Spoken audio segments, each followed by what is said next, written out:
What's good, YouTube and Twitch? We're live to both right now with a huge discussion that's come out throughout the weekend. We're missing a certain Savage Strike set from the Megatins, and in its place is odd enough Dark Saviors, and this has raised a lot of eyebrows. There are many people who are unhappy. They're saying these Megatins are ruined. We're missing Phantasme and Pot of Extravagance reprints. Pot of Extravagance, of course, shooting up in price already from Stun players rejoicing from the ban list, Crackdown coming out to their aid. So much is improving for Stun in this format, and now it's still going to be expensive come the end of August/early September here. It's interesting because we already got reprints for Flood. Let's go through some of these sets. We already got reprints for Flood. So let's look at Savage Strike and see what's realistically missing. It's two cards, Phantasme and Pot of Extravagance. These are what everybody wants out of the set, and they were shorter printed. Once we start going down, Boral Savage Dragon, $15 Ultra. All right, that's decent value. Wait, every other card's under $10? What do you mean there was no value there? This might be why Konami, kind of decided and considered, we need to save this for something else. We need to let it stew a little, because that means people who spent their hard-earned money on Savage Strike might end up even unhappier than they already are, considering, hey, there's only 3 cards above $10. But a lot of sets end up this way, and end out this way, top-heavy, as we now have 3 reprint sets a year. We have our first set, which is in March. It's been Kaiba Collection last year, Dual Power this year. We have it being Duelist Saga years past, and then the Gold Series before that. It's realistically the evolution of Gold Series is what's happened with this 100-card reprint set in March, and that area continuing. So this year we got reprints to Flood and Dual Power, being Infinite Impermanence, Ghost Spell. We get that kind of early look. Last year, we got Ash Blossom, a little bit earlier than the Megatins from Maximum Crisis, although short-printed once again, not a very happy situation. Now, looking through Flood, there's a lot of cards because the reprints took a while. Secret Rare Impermanence still up there. Nightmare Unicorn, no reprint yet. Ghost Spell Secrets hanging in there.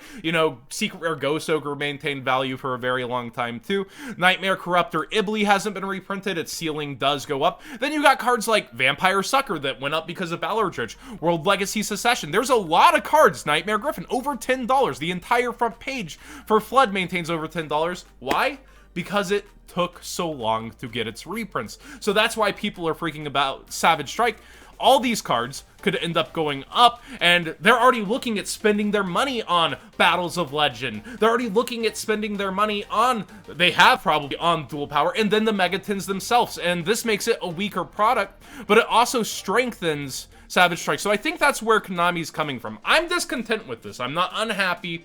I'm discontent. I don't like the move. I think it should have been Flood that ended up snubbed out of the box, considering half of their top cards here already got reprints, although it would cause long-term a lot of these cards to go up, and you'd eventually need to get to it. So Battles of Legends what we're looking forward towards, but I don't think we're going to see the Savage Strike reprints in there too. And it comes after the WCQ this year, of all things. So it's going to be no coolant in the most hype season of the year, where in the past 2 years, it came beforehand. Konami's really handling this one weirdly and oddly. Talking about the other sets in here when we go through, we have Soul Fusion.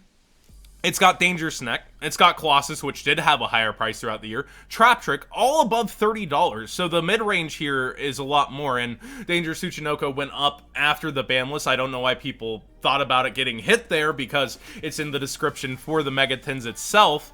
And then you have Levineer over 10. And then Orchestrated Return has a pretty good ceiling to go up as well as Danger Thunderbird. So this whole front page, pretty good. But again, not too many cards above $10 in this set. And you go through Cybernetic Horizon, you have Boral Sword, which is destined for Battles of Legend. It's one of their announced cards. Danger Nessie, Danger Jackalope, Danger Bigfoot, weird all Danger cards. And then you get to the Cyber Dragon stuff being all under $10 on the front page. It's just not the most desired reprints this year, and that's why people are mad that 2 of them end up getting taken away. And finally, we look at Dark Saviors. Engage! Also destined for Battles of Legend. So that leaves us with what? Widow Anchor, potentially, which means we have to wait longer for it, which means Sky Striker might get hit even more if it's proving itself throughout this meta. It's already been weakened heavily. not everybody wants that. So what's next? Ooh, woo. Beat Bladesman for hire. What's this? This is exactly what I wanted, Konami. My fursuit is ready. I mean, I wouldn't argue against stuff like Prismatic Allure of Darkness Secret Rare. I personally would love that, but I think with Dark Saviors, we're only gonna see the cards original to Dark Saviors in the tins reprinted. I don't think we're gonna see reprints of the reprints. So it's just so odd to see Savage Strike get cut off of the tins. So instead of 4 core sets, we go to a side set that was already getting dismantled by the ban list, and on top of it, it's getting reprinted for its top card in Battles of Legend, yet here it comes into the Megatins. So where's the value left? Well, the promos are declared to have 3 world premiere cards designed to be usable in any deck. We're all getting Sea Monster of Theseus flashbacks here, right? Like, Konami's like, yo, we got this. Zodiac, move over 2017. I've got a tentacle monster that's a zombie tuner from the extra deck. You can instant fusion. What do you mean it didn't impact the meta? But here they state that it's going to help you stage a comeback against the fastest strategy. So they're saying meta decks here that might come from your opponents. One card prevents graveyard dumping, another punishes your opponent if they summon too many monsters, and the third gives you a reprieve from if they set up monstrously large fields on their first turn. So like, the first word, one prevents graveyard dumping, is giving me flashbacks to when they released this article about, oh guys, are you tired of your stuff getting kaiju? We have the answer for you, and you anti-mech kaiju, and everyone's like, we're not tired of getting kaiju. By the way, Slumber to 3 on the next list. Like, and it's still not impacting the meta that much, but it's giving me flashbacks, so I'm almost feeling like Grass is just gonna peel off the list with Snow banned, and they're like, oh, you hate being dumped on by the graveyard? Wait, has that been happening lately? Here's Grass to 3. Like, something like that sincerely could happen. I know it's not on it's not banned over in the OCG, but Snow's been punished for BA sins. And then I don't know. The selling point of this 10 becomes its collectability along with those other meta cards, but I can see why. Because when you go over and you look at the set, you have 4 cards, or is it 5? 1, 2, 3. Yeah, 3 cards. 3 cards above $10. One's already getting reprinted. That's what's replacing the entirety of Savage Strike. And Savage Strike's prices might have been lower because it was supposed to be in the tins, because it was coming sooner. And then Phantasme short printed, Pot of Extravagance short printed on top. Open chat, you got any input on this or things to add here? When it comes to the idea of the thing that kills me the most, first of all, I am absolutely either giddy or terrified for these 3 new world-class cards for the exact reasons that you've stated. They're either going to be the best things in the world, or they're going to be Theseus.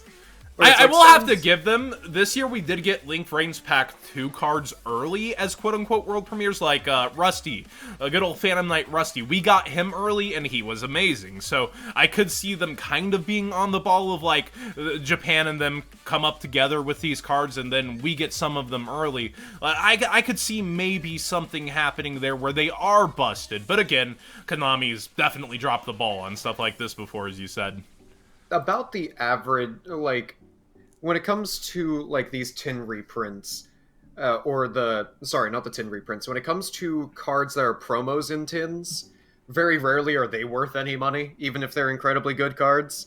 Unless it's like, your name is Pot of Desires. I think I was about to say Pot of Desires, Maxi, Ghost Ogre, for another example, that was 10 to 12 forever. People got really spoiled with Ghost Ogre and Desires being in the 10s, and they went more so, oh, we deserve that in the 10s, but the 10s reprint a whole, usually, year's worth of cards. Now we're getting 3 sets, so where do we play catch-up is one big question. Will it be that 100-card set, and if so, why was it Flood instead of Savage Strike that got in here? Like, the place where they're going to end up making this up over time is really a huge question mark. See, the thing that kills me the most is not the fact that Flood is included, even though that is quite a... Oh, it's an amazing set. I'm not mad about that. It has some of the best value. It's a great set. It's just that it was already reprinted. Like, like you've already like hit that point. We don't need another Foolish Burial Goods situation or anything. That reprint was so good. Let's do it again. If it worked last time, it will work this time. Context does. not matter. We would have 5 foolish burials belonging to different Oh rarities. my god. What kills me is the inclusion of Dark Saviors, the inclusion of an All Hollow set that just does not help. It helps in the...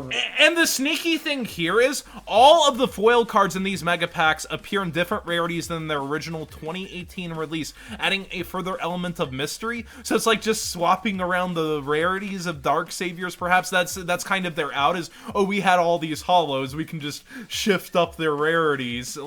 Like I said, I'd actually be more down for the Allure of Darkness than, like, most of the cards original to that set to be changed. Another big question is, do they consider Prismatic Secret Rare a different rarity than Secret Rare? Is that another out that they're gonna have in these tins to make things harder to get?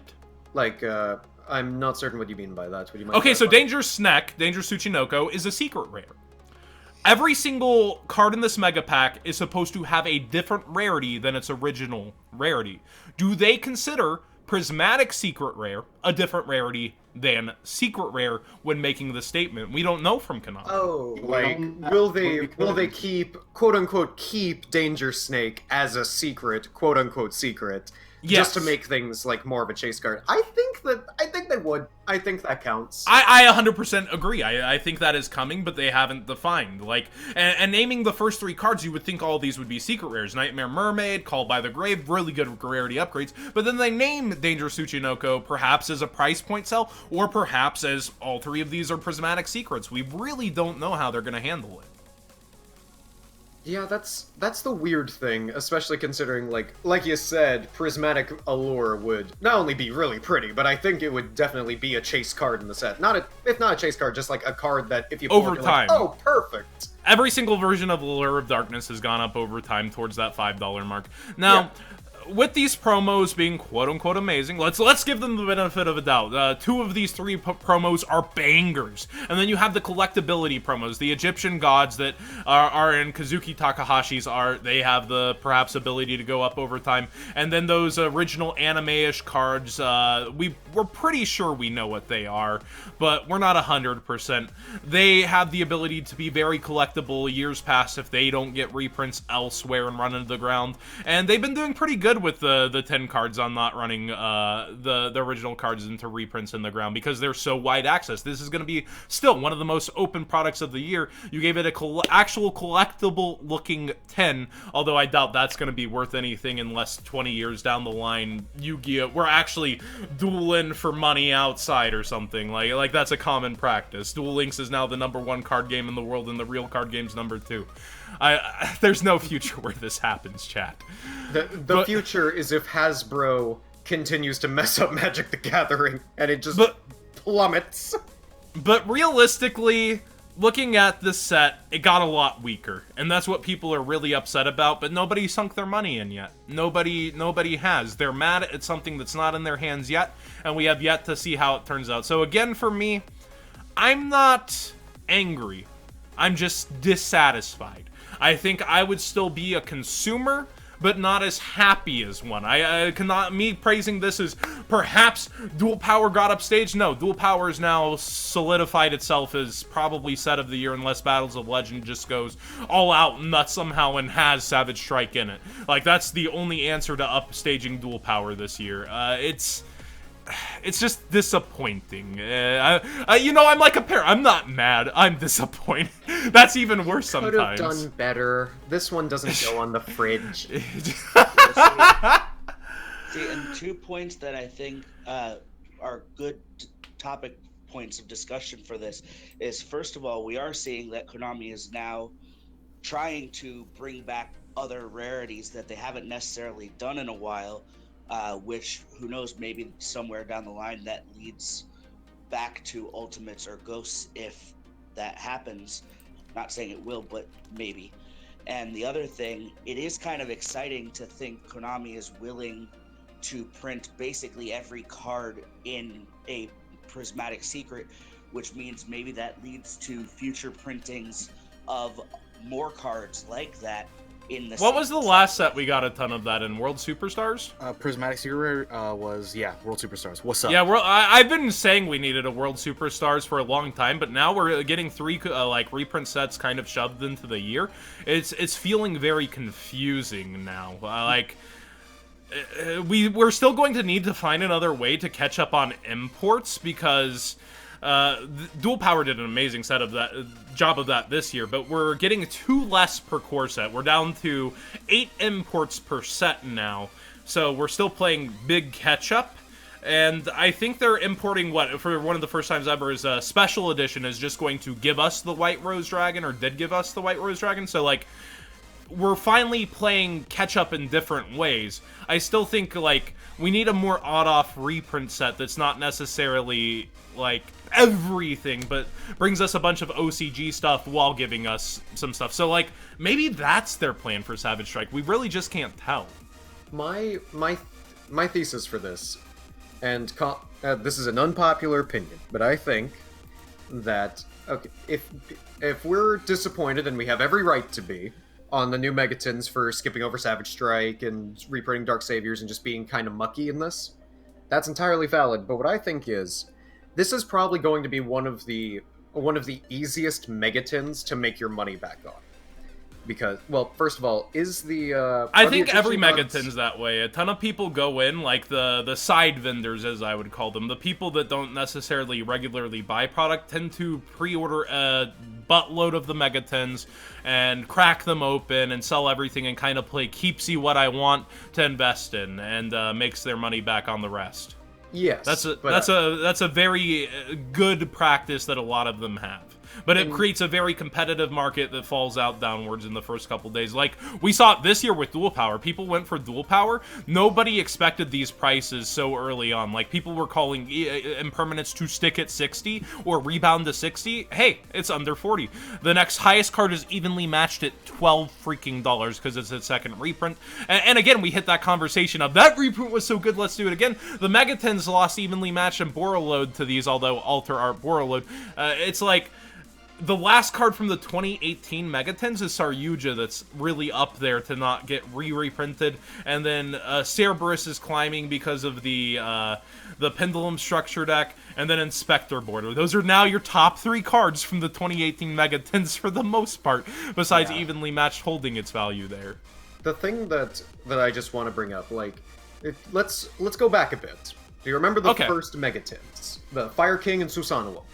What Window was a part of this, right? The DUEA stuff? Yeah, they put in way more than any other 10. So, like, they scaled back from that point. Like, they went to the 15-15-15 ratio, and then last year they broke the mold away from 15-15-15 to this other ratio. So the Megatins themselves have been this ever-evolving, constantly moving thing. So, like, it almost feels like, you know, they've broken the rules of the Megatins over and over as it is. Like, I'm reading this out now. So, the 2014 Megatins, each Mega Pack, one of each rarity that we know of, 12 commons, from Lords of Tachyon Galaxy, Judgment of the Light, Shadow Specters, and Legacy of the Valiant. Those are the 4 sets that came out.